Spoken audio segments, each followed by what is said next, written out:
While student, previous tutorial हम लोग while loop के बारे में देखे और इसमें हम लोग कई प्रोग्राम सीखा। बाइनरी टू डेसिमल हम लोग ने देखा, पैलिंड्रोम नंबर हम लोग ने देखा और भी बहुत सारे हम लोग देखे। टेबल ऑफ एनी नंबर हम लोग ने देखा, एक्सेट्रा एक्सेट्रा। तो उसके वर्किंग मैकेनिज्म को हम लोग ने समझा। आज हम लोग इस ट्यूटोरियल के माध्यम से फॉर लूप देखते हैं और फॉर लूप पाइथन में काफी आसान है। तो हम लोग चलो देखते हैं, क्योंकि अब यहाँ पर हम लोग देखते हैं कि काफी आसानी से इसका हम लोग कैसे यूज करने का काम करते हैं। तो हम लोग ने वाइल लूप में देखा कि वेरिएबल को कैसे इनिशियलाइज करते हैं, लिमिट कैसे लगाते हैं और डिसीजन कैसे लेते हैं। फॉर लूप में अब इतना करने की जरूरत हम लोग को नहीं होगा और नॉर्मली हम लोग देखेंगे कि काफी आसानी से है। नॉर्मल इंग्लिश की तरह हम लोग लिखेंगे और ये काम करेगा।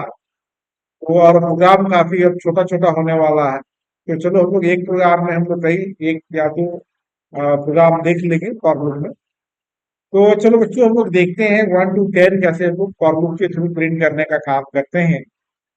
हम लोग समझते हैं। तो देखो इसका सिंटैक्स कितना आसान है। For I in R N B range 1 से लेकर 11 तक। 1 से लेकर 11, 11 is a upper limit and 1 is a starting point. तो स्टार्टिंग 1 से लेकर अपर, अपर से कम काम कर, यानी अपर से लेस, यानी कहाँ तक ये वर्क करेगा, 10 तक।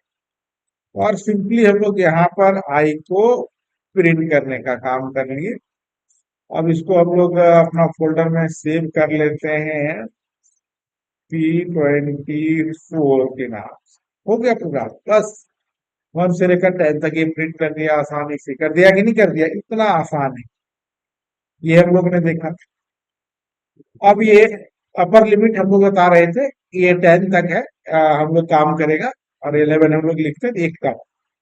अब अगर मान लो हम लोग अब बोले 10 से लेकर अगर 1 तक प्रिंट करना होगा, तो इसका लिमिट क्या लगाना होगा, 0 लगाना होगा।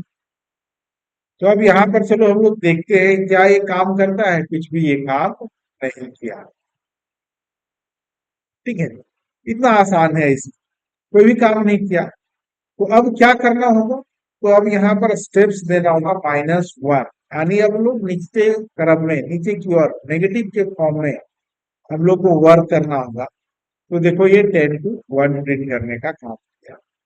लेकिन जब हम लोग नीचे से ऊपर की ओर जाते हैं, तो हम लोग को यहाँ पर डिसीजन नहीं देना पड़ता है कि क्या करना है, बढ़ते हुए क्रम कितना इंक्रीमेंट करना है।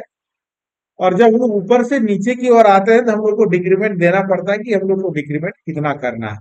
ये हम लोग यहाँ पर देना पड़ता है। तो ये देखो बच्चों, आराम से हम लोग ने देख लिया। अब ये बोलो कि सर केवल -1 ही कर सकते, नहीं। अगर हम लोग को कोई भी चीजें लिखना है, अगर मान लो हम लोग टेबल लिखना है 2 का, तो अपर लिमिट हम लोग ने ले लिया 25।